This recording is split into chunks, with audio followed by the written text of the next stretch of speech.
సమావేశం పెట్టడం కారణం ఏంటంటే ఇప్పుడు వచ్చినటువంటి మా మిత్రులు బీఆర్ఎస్ మిత్రులు కానీ అదేవిధంగా మిగతా సంఘాలు కానీ కాంగ్రెస్ పార్టీలో మొన్ననే ఓబీసీ సెల్ చైర్మన్ అయినటువంటి నా మిత్రుడు శంకర్ గారు, అదేవిధంగా వేదిక మీద చాలా మంది ఉన్నారు, బాలరాజ్ గౌడ్ ఉన్నాడు, అదేవిధంగా మొన్ననే వీరెంబడి అపాయింట్మెంట్ చేసిన మిత్రులు ఉన్నారు, ఉద్యోగ కృష్ణ, అదేవిధంగా చాలా మంది మన జనార్దన్ రావు గారు అందరూ ఉన్నారు.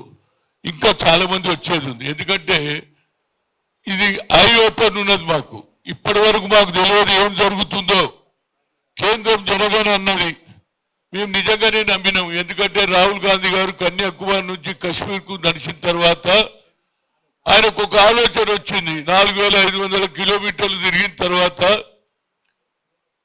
కేవలం ఎస్సీ ఎస్టీలకే అన్యాయం కాదు, వీరికంటే ఎక్కువ ఓబీసీలకు కూడా అన్యాయం జరుగుతుంది అని ఏమన్నాడు. We come to the power, we conduct caste wise census, జిత్నా హిస్సాదారీ ఉత్తి భాగీదారీ అంటే according to their population wise they will get their right positions వస్తాయని చెప్పారు. ఆ తర్వాత మా రాష్ట్రంలో ఎన్నికలు జరిగింది. ఆ తర్వాత కామారెడ్డిలో రేవంత్ రెడ్డి గారు సిద్ధరామయ్య సమక్షంలో ఒక నిర్ణయం తీసుకున్నాం. మేము ప్రభుత్వానికి వస్తే 42% రిజర్వేషన్ చేస్తామని. ఆ తర్వాత ప్రభుత్వం వచ్చిన వెంటనే 150 కోట్లు శాంక్షన్ చేసి కులగణ జరిపించాము. ఆ కులగణలో జరిగింది. అసెంబ్లీలో బిల్లు పెట్టడం పాస్ అయింది. ఆఖరుకు గవర్నర్ దగ్గర తీసుకపోతే ఆ ఏదైతే ఆర్డినెన్స్ ను కోల్డ్ స్టోరేజ్ లో పెడితే మా ముఖ్యమంత్రి గారు జాజువా శ్రీనివాస్ గౌడ్ నాయకత్వంలో ఢిల్లీ దానికి వచ్చిండు. ఆడ కూడా ధర్నా, మేము కూడా ధర్నా చేశాము. అక్కడ అప్పుడు కిషన్ రెడ్డి గారు చెప్పాడు, అయ్యా నువ్వు ప్రధానమంత్రిని కలిపి మేము వస్తామన్నాం. అదేవిధంగా ప్రెసిడెంట్ ఆఫ్ ఇండియాని కలుస్తామంటే జరగలే. సరే ఇక్కడ జరుగుతున్నది. ఈ లోపల నేను గతంలో ఐఐటి ఐఐఎంలో రిజర్వేషన్ అప్పుడు ఓబీసీ ఎంపీస్ కన్వీనర్ గా 3 సార్లు కలిసిన.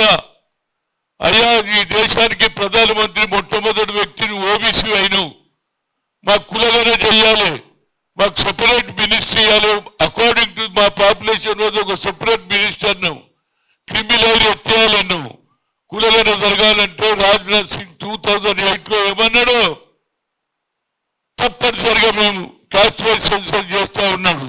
ఇప్పుడు ఆయన పోయి డిఫెన్స్ మినిస్టర్ అయిండు, ఇవాళ హోమ్ మినిస్టర్ ఎవరైండు, అమిత్ షా అయిండు. ఇప్పుడు వాళ్ళకు ఒక ఆలోచన వచ్చింది, జనగణన చేయాలి అని ఒక కార్యక్రమం పెట్టుకున్నారు. ఆ కార్యక్రమం కేంద్రం నుంచి వచ్చింది అన్ని రాష్ట్రాలకు. ఎందుకంటే హోమ్ మినిస్ట్రీ చేతికిందనే వస్తారు, ఏ ఐఏఎస్ కానీ ఏ ఐపీఎస్ కానీ. వాళ్ళు ఏం చెప్పిందో అది ఇక్కడ రామకృష్ణారావు గారు కేంద్ర ప్రభుత్వం ఇచ్చినటువంటి ఆర్డర్ ప్రకారంగా ఇగో జీవో తీసిండండి. ఈ జీవోలో ఏమున్నదంటే వేరియస్ అడిగిన 33 అడిగారు. అన్ని చిన్న చిన్న క్వశ్చన్స్.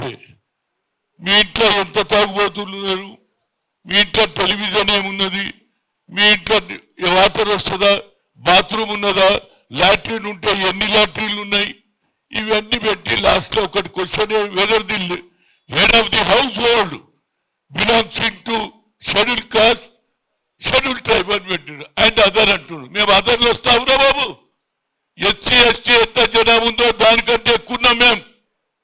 ఎందుకంటే 100-130 కులాలు ఉన్నాయి, అట్టడుగున ప్రజలు ఉన్నారు. మాది ఓబీసీ అని ఎందుకు పెట్టలే అంటే మీరు లెక్క చేయరా, ఓబీసీ అంటే ఓట్లు వేసే విషయంలోమా, ఎవరు గెలిచినా బీసీ ఎస్సీ ఎస్టీ ఓట్లతోటే మైనార్టీ ఓట్లతోటే గెలుస్తారు. మీరు 10% మీరు తీసుకుంటే మేము ఏమైనా అన్నామా? ఈడబ్ల్యూసీ ఎకనామిక్ వీకర్ సెక్షన్ 10 పెడితే మేము ఊరుకున్నాం. కానీ ఇందిరా సాహ్ని కేసులో ఒక రెస్ట్రిక్షన్ పెట్టారు, 50% సీలింగ్. అది కావాలంటే 9th షెడ్యూల్లో రాహుల్ గాంధీ గారు ప్రైవేట్ బిల్లు పెట్టమన్నారు. ఆయన ప్రధానమంత్రి అయినట్టే లేదు. ఇవాళ దానికి కూడా ఛాన్స్ లేదు. ఇప్పుడు రేపు రాహుల్ గాంధీ గారు రేపు పార్లమెంట్ లో ప్రైవేట్ వారే వీఆర్ మేకింగ్ సెన్సస్ అవుతుంది కదండి అని దాన్ని కూడా ఎగరగొట్టాలని చూస్తున్నారు. కనుక నేను తప్పనిసరిగా అయితే ఓబీసీ కన్వీనర్ గా నూతనంగా అయినటువంటి వాడు శంకర్ ఏది పార్టీ తరఫున ఏది ఓబీసీ అధ్యక్షుడుగా మా పోరాటం పెడతాం రా బాబు. ఇక మేము ఊకోము. ఇక ఇట్లయితే ఏమవుతుంది? మాకు అన్యాయం కాదు, వచ్చే తరం వారికి అన్యాయం జరుగుతుంది. మా పిల్లలకు, మా భవిష్యత్తు, మా మహిళలకు ఇక రిజర్వేషన్ లేకపోతే మేము ఎక్కడ పోవాలి? హక్క కులాలను మనం రానియారు. ఎస్సీ ఎస్టీలకైతే బాబాసాహెబ్ అంబేద్కర్ అంతర్రాని తలం మీద వాళ్ళ రిజర్వేషన్ ఎప్పుడో ఇచ్చారు. మాకు 27% మండల్ కమిషన్లు అన్నారు. ఇప్పటి వరకు అది కూడా పూర్తి అయితే లేదు. We are not crossing double digit. నేను ఏది ఓబీసీ ఎంపీస్ కన్వీనర్ గా ఏదైతే పార్లమెంట్ కమిటీలో ఉంటే లెక్క చెప్తే ఎంతసేపటి మాకు అన్యాయం జరుగుతుందని ఆ రోజులలో మీరా కుమార్ గారు స్పీకర్ గా రిక్వెస్ట్ చేసిండు మా రాహుల్ గాంధీ గారు. అప్పుడు ఎస్సీ వేరు, ఎస్టీ వేరు, ఓబీసీ చేస్తే అప్పుడు లెక్క తెలిసింది. We are not crossing double digit. 10 దాటలేం. ఇవాళ మీరు ఇది ఒక జీవో తీసి రాష్ట్రాల మీద మీ పెత్తనం ఉన్నది. కేంద్రంలో హోమ్ మినిస్టర్ మీ మనిషి ప్రధానమంత్రి అయితే మా నోరు నొక్కుతారా అని అడుగుతున్నా. ఎవరు గెలిచినా మా ఓట్లతో గెలవాలి. దీనికి ఒక మా మిత్రులందరూ చాలా వస్తున్నారు. అందరు సలహాలు తీసుకొని ఒక ప్రోగ్రాం తీసుకుంటామా. ఇక ఊరు తిరగకపోతే మా పిల్లల భవిష్యత్తు ఉండదు. మేమైతే ఇప్పటిదాకా నష్టపోయినాం, కానీ వచ్చే తరం వారికి నష్టం జరగొద్దనేదే నా ఉద్దేశం. ఇవాళ అన్నారు మేము ఎన్ని రోజులు అడక తినాలి. అంబేద్కర్ ఎప్పుడు అన్నాడు ముఖేష్ అంబానీకి ఒకే ఓటు, రిక్షా దొక్కే వారికి ఒకే ఓటు. ఓట్లప్పుడు మేము బలికి వస్తాము, ఓట్లు అయిపోయాక మేము బలికి రామని అడుగుతున్నా. కనుక ఇవాళ తప్పనిసరిగా ఈ అత్యాచార రౌండ్ టేబుల్ కాపీ పెట్టడం ఇదే ఉద్దేశం. చాలా మందికి తెలియదు ఈ గజెట్ లో ఏమి ఇచ్చిండో. మా కార్యకర్తలు కూడా శంకర్ రేపటి నుంచి ఎమ్మెల్యేలను అందరిని పిలిచి మనకు అన్యాయం జరిగింది ఆయన కూడా మాట్లాడాలి. అదేవిధంగా శ్రీనివాస్ గౌడ్ కూడా పార్టీలో ఎవరెవరు పార్టీలకు వెళ్ళి వచ్చిందో జాజా సీన్ కూడా వస్తుంటే నేను ఆయనను కూడా రమ్మన్నా, ఆర్ కృష్ణ రమ్మన్నా. ఇది అందరూ కలిసి ఉద్యోగం చేయాలి బాబు. ఇంకా నువ్వు రాదు నేను అలాగంటే మన భవిష్యత్తు పోతుంది. మనం ఏదో ఈ దానికి వచ్చినాం, వచ్చేవాడు అడగ తినే పరిస్థితి. ఎన్నో తింటే అడగాలి బాబు. మేము ఓట్లు వేస్తేనే మీరు గెలుస్తున్నారు, మా ఓట్లతోనే మీరు గెలుస్తారు. మా మీద ఆధిపత్యం అంటే మేము ఒప్పుకోమా. ఇందులో ఓబీసీ ఎందుకు రాయలేదు బాబు? అవసరం లేదా ఓబీసీ? మేము ఓటర్లేం కాదా? మేము ఓట్లు వేస్తలేమా? మాకు జరిగిన అన్యాయం గురించి మేము అడుగుతుంటే ఎస్సీ ఎస్టీలకు అప్పటి నుంచే పెట్టిండ్రు. ఎందుకంటే అంబేద్కర్ రాసిన రాజ్యాంగంలో బావుల దగ్గర ఓనేలే, గుళ్ళల్లో ఓనేలే, అంటరాని తనం అంట చబీట్ల మీద పెట్టిండ్రు. ఇవాళ మాకేమైనా ఉండాలన్నా లేదా? ఓబీసీ ఎందుకు రాలే? ఇక్కడ ఆల్రెడీ జరిగింది కదా, ఇక్కడ ఇంప్లిమెంట్ అయింది కదా. కానీ ఇప్పుడు మీరు కొత్తగా చేస్తే ప్రజలు కన్ఫ్యూజన్ అవుతారు. ఏమండి బాత్రూమ్లు ఎన్ని ఉన్నాయి? ఈ ఇల్లు పాతదా కొత్తదా, సిమెంట్ వేసిందా? ఇవన్నీ అవసరమా? అరవై నాకు అర్థం. ఆఖరి మీ ఇంట్లో ఎంతమంది తాగుతుపోతున్నారని అడుగుతారు. ఏంది నీ దగ్గర కారు ఉన్నదా, లేకపోతే టీవీ ఉన్నదా? ఏంటి దీనికి ఏం సంబంధం? కేవలం ఇది ఐ వాష్ గా చేసి బీసీల నొక్కు, ఓబీసీల నోరు నొక్కేయడానికి, అనగదొక్కడానికి చేసినటువంటి జీవో అనేది నా ఉద్దేశం. దీన్ని మేము తప్పనిసరిగా వ్యతిరేకం చేస్తాం. గ్రామ గ్రామాలలో తిరిగి చెప్తాము. ఇవాళ చూసిన తెలుగు పేపర్లు అన్నిట్లో రాస్తలేవు, ఇంగ్లీష్ వాడు రాయరు. అది క్రానికల్ కావచ్చు, ఇండియన్ ఎక్స్ప్రెస్ కావచ్చు, టైమ్స్ ఆఫ్ ఇండియా కావచ్చు. ఏం తప్పు చేసినాం రాబాయి? ఏం తప్పు చేసి మేము చదవలేదా? మేము కూడా మీ ఇంగ్లీష్ చదువుతున్నాం కదా, క్రానికల్ చదువుతున్నాం, ఇండియన్ ఎక్స్ప్రెస్ చదువుతున్నాం, టైమ్స్ ఆఫ్ ఇండియా చదువుతున్నాం, హన్స్ ఇండియా చదువుతున్నాం. ఎందుకు రాయినా బాబు? అంటే మీ దగ్గర కూడా చులకన అయిపోయినా?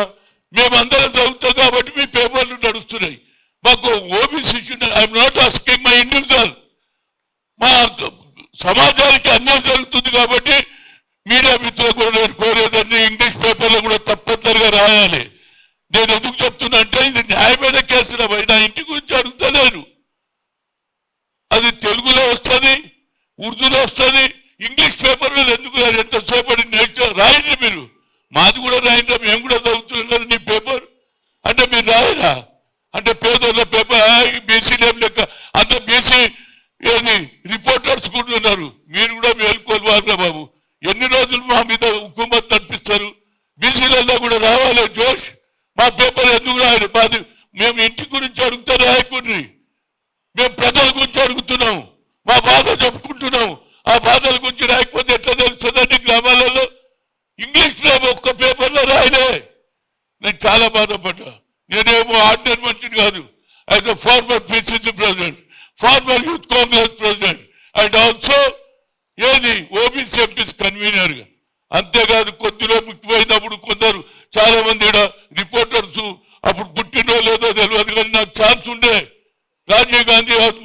మేకే చీఫ్ మినిస్టర్ నన్ను పిసిసి చేసాడు, ముఖ్యమంత్రి చేసే దగ్గరలో పోయింది.